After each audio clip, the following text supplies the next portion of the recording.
Bonjour et bienvenue dans le podcast Au cœur du sens. Je suis Audrey, coach professionnel certifié et auteur, et je te partage toutes mes expériences et mes apprentissages de plus de 45 ans d'une vie bien remplie qui m'ont permis de trouver peu à peu le sens de ma vie.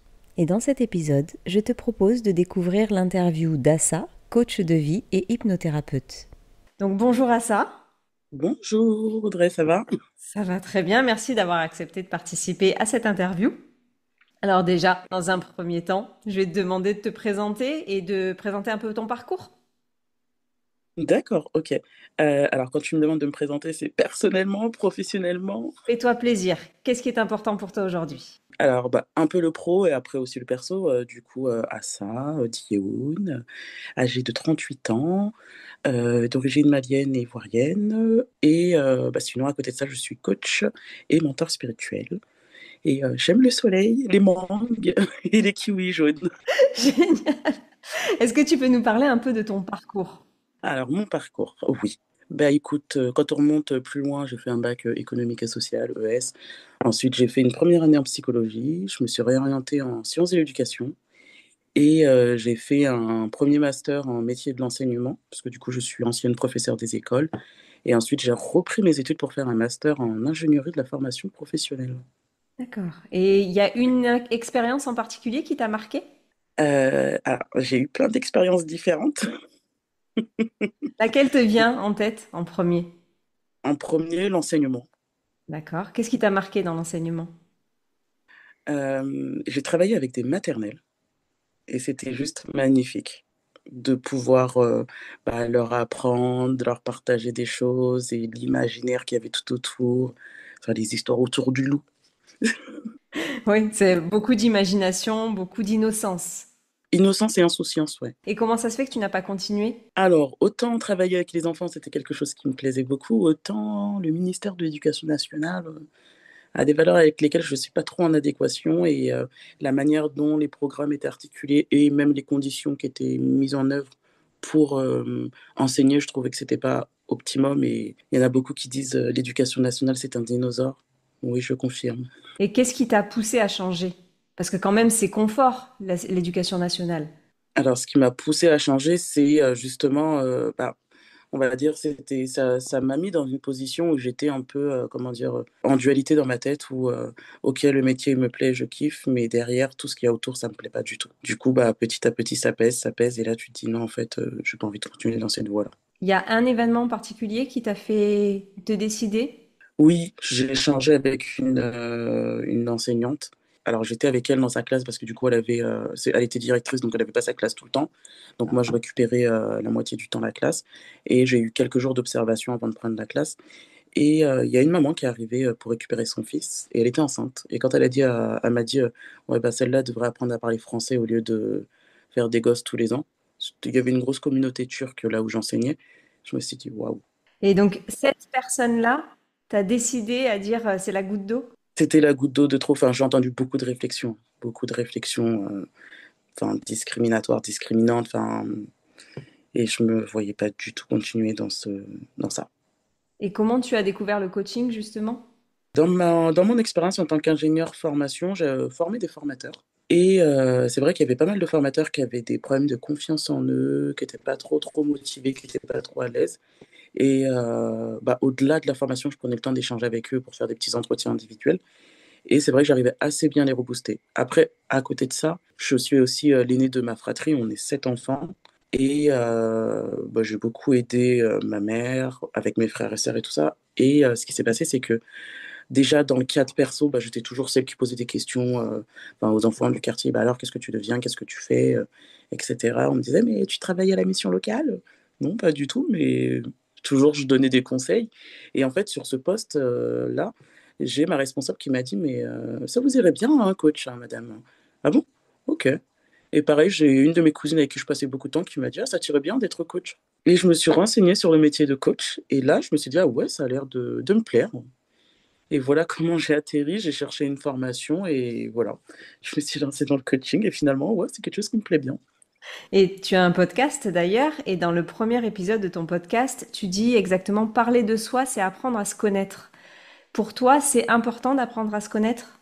Alors pour moi, c'est super important d'apprendre à se connaître parce que du coup, quand on apprend à se connaître, c'est là où on comprend déjà son mode de fonctionnement, c'est là où on identifie ses leviers de motivation, c'est là où on identifie les schémas récurrents, les traumatismes. Et apprendre à se connaître, c'est apprendre à avoir confiance en soi, c'est apprendre aussi à s'estimer à sa juste valeur.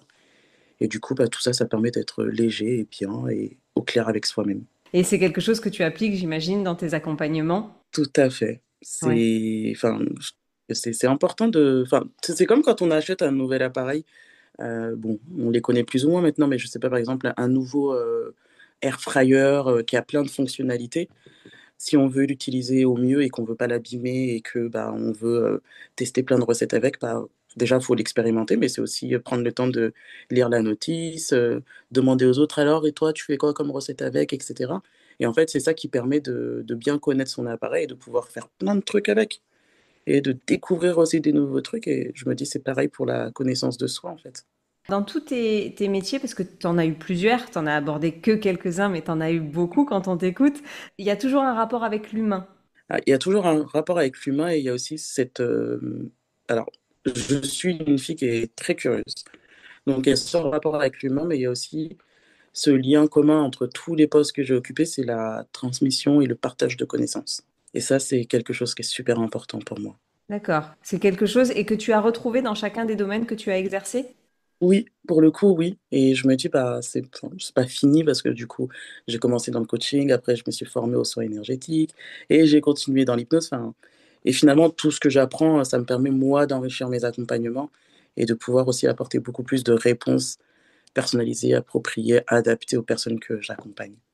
Et quand tu prends justement du recul sur tout ce que tu as vécu, est-ce qu'il y a une leçon que tu as apprise dans la vie, quelque chose que tu appliques maintenant quotidiennement ou très très souvent dans la vie?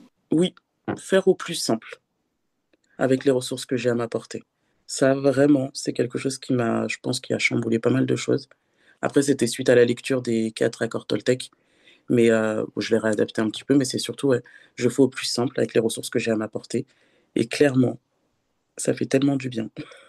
Tu as un exemple en tête? Par exemple, je sais que avant, j'avais beaucoup, beaucoup, beaucoup de mal à demander de l'aide. Parce que, aîné, on doit toujours compter sur toi. Mais c'est vrai que la réciproque, en général, elle n'est pas très, très vraie. C'est toi qui es là pour les autres, mais rarement l'inverse pour la fratrie et tout ça. Et c'est vrai que j'ai grandi avec ce truc où je me débrouille, je me démerde et je fonce. Et en fait, au fur et à mesure, je me suis aperçu, j'ai eu des soucis de santé, j'ai eu des situations un peu compliquées. Et quand j'en parlais ou autour de moi, on me disait, mais pourquoi tu m'as pas demandé? Le week-end dernier, c'était mon emménagement. Je sais que avant j'aurais été assez têtu et peut-être que j'aurais demandé à une personne un peu d'aide. Mais là, je me suis dit, non, non, constitue une équipe de mecs. Ils ont des bras, ils sont musclés, ils sont forts et vois comment tu peux faire au mieux avec eux et au plus simple pour moi-même parce que sinon, c'est physique un déménagement, hein. Oui, carrément. Et il y a justement dans tes rencontres, dans tous tes métiers, dans toute ta vie, une rencontre qui t'a marqué? Je pense que la rencontre qui m'a marqué, c'est la rencontre avec moi-même. D'accord. J'avais ce truc où moi, je faisais les choses par envie, avec le sourire et tout ça. Et c'est vrai que tous ces retours qu'on me fait, enfin, que ce soit en accompagnement, que ce soit dans les prestations de formation que je fais, il y a toujours enfin, on va dire ces étiquettes qui reviennent. Ah, mais tu toujours souriante, tu motivante, tu de l'énergie, tu donnes envie. Et c'est vrai que au début, je me disais, c'est normal en fait. Mais en fait, on me le répète à chaque fois et je me dis, non, en fait, je pense que si on me le fait remarquer à chaque fois, c'est que c'est pas normal, mais c'est que ça, c'est propre à ma personne en fait. Et le fait d'en prendre conscience et de se dire, oui, je suis comme ça, effectivement, cette rencontre avec moi-même, mais grâce finalement aux autres, je pense que ouais, c'est celle qui m'a le plus impacté.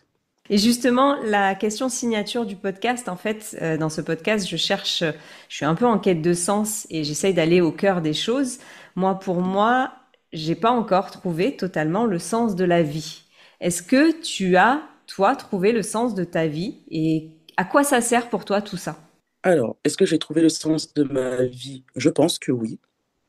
Alors, parce que ça a été un travail d'introspection, hein, parce que avant d'être coach, avant d'être thérapeute, etc., j'ai pris le temps d'être accompagné et de pouvoir gérer, me débarrasser de toutes les casseroles qu'il y avait à retirer. Et ce qui est apparu et ce que j'ai pu identifier comme mission de vie, c'était éclairer et donner de la voix. Sur le coup, ça m'est apparu, enfin, j'étais en train de méditer, je me suis dit, mais qu'est-ce que ça veut dire ça? Mais en fait, finalement, je me suis rendu compte que c'est quelque chose que je faisais quotidiennement, que ça soit dans le domaine pro ou perso. Cette histoire de éclairer, bah, c'est vrai que mes amis me disent souvent, tu donnes grave des bons conseils, etc.